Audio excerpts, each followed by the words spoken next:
আসসালামু আলাইকুম। দুবাই থেকে আমার সকল প্রিয় ভাই বোনকে জানাচ্ছি ঈদের অনেক অনেক শুভেচ্ছা। আশা করছি আপনাদের সবার ঈদ অনেক ভালো কেটেছে। আলহামদুলিল্লাহ, আল্লাহর রহমতে আমারও ঈদ অনেক ভালো কেটেছে। আমার আজকের ভিডিওটা হচ্ছে চাঁদ রাত উপলক্ষে। ঈদের ছুটিতে ঘোরাঘুরি করতে করতে ভিডিওগুলো আর মেক করতে পারিনি, তাই আপলোড দিতে একটু লেট হয়ে গেল। এখন ভয়েস ওভার দিচ্ছি এবং অনেক ভিডিও করেছি, সবার সাথে সব ভিডিওগুলো শেয়ার করব। চাঁদ রাত আর ঈদ বলে কথা, হাতে মেহেদি না দিলে কি চলে?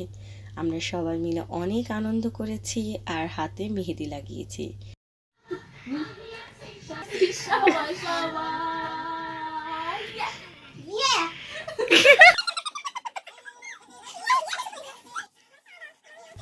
আমি সবার শেষে হাতে মেহেদি পরেছিলাম, কারণ আমার প্রচুর কাজ ছিল। পরের দিন ঈদ, আর এই 30 রোজায় আমি একেবারেই সময় পাইনি নিজের জন্য কিছু কেনাকাটা করার।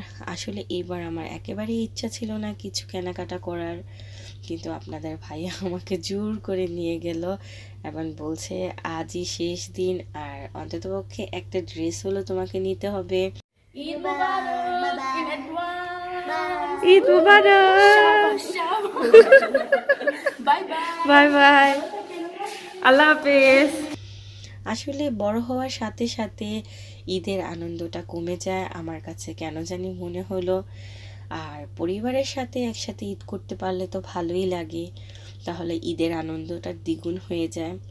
আমার এবছরের রোজায় সবার কথা অনেক বেশি মনে পড়েছে এবং মনে হয়েছে দেশের পরিবারের সবার সাথে ঈদ করতে পারলে আমার ঈদের আনন্দটা দ্বিগুণ হয়ে যেত।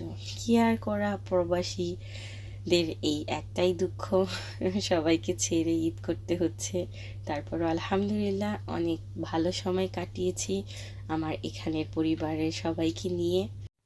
কেনাকাটা করার জন্য আমি শপিং মলে চলে গিয়েছিলাম। দেখতে থাকুন আমার শপিংয়ের ভিডিও।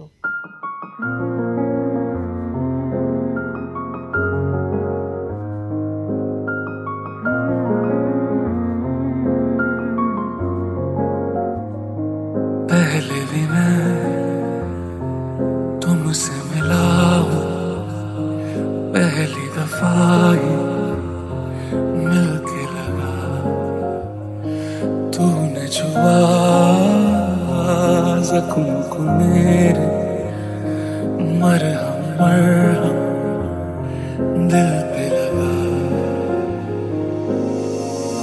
तेरी अखियां देख के जन शर्माने, तारे भी देख के लुक छुप जाने, अखियां तेरी मेरे दिल पे वार करे, तेरी ये जानिए तुझे ना पता, जानिए ऐसा नशा, जानिए मेरे दिल को पार करे, तेरी ये जानिए तुझे ना पता, जानिए ऐसा नशा, जानिए मेरे दिल को पार करे।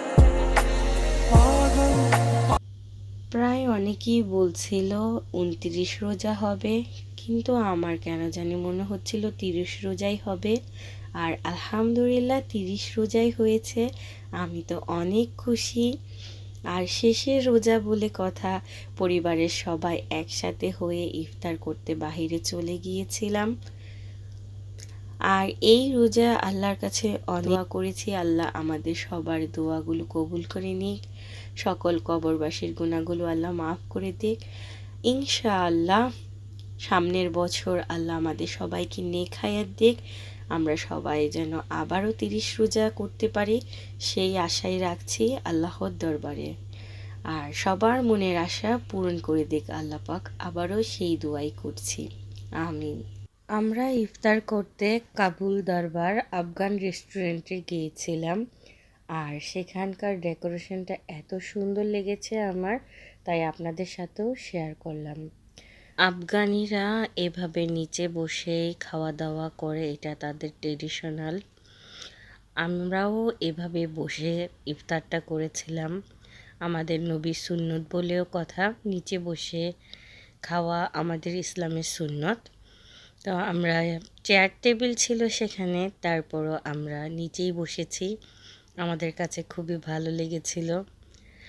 আর আশা করছি দুবাইয়ের মধ্যে যারা আছেন তারা অবশ্যই এখানে আসবেন আর খাবারগুলো একবার হলো ট্রাই করে দেখবেন। খাবারের মান অনেক ভালো ছিল, আলহামদুলিল্লাহ অনেক টেস্টি ছিল, আমার খুবই ভালো লেগেছে। ইফতার শেষ করে আমরা নামাজের উদ্দেশ্যে রওনা হয়েছিলাম। নামাজ শেষ করে আমরা আর বাসায় ফিরিনি, সবাই মিলে একটু বাহিরে ঘোরাঘুরি করতে বের হয়েছিলাম। রাতের দুবাই শহর দেখতে অনেক সুন্দর হয়ে যায়, আর আপনাদের সাথেও একটু শেয়ার করছি, আশা করছি আপনাদের কাছেও অনেক ভালো লাগবে। আমার তো সবসময় পরিবারের সবার কথা মনে পড়ছে। দেশে এবার ঈদ করতে খুব ইচ্ছে করছিল, সবার কথা অনেক বেশি মনে পড়ছিল। আমরা যে যেখানেই থাকি আল্লাহ পাক আমাদের সবাইকে ভালো রাখুক, সুস্থ রাখুক, এইটাই চাওয়া আল্লাহর দরবারে।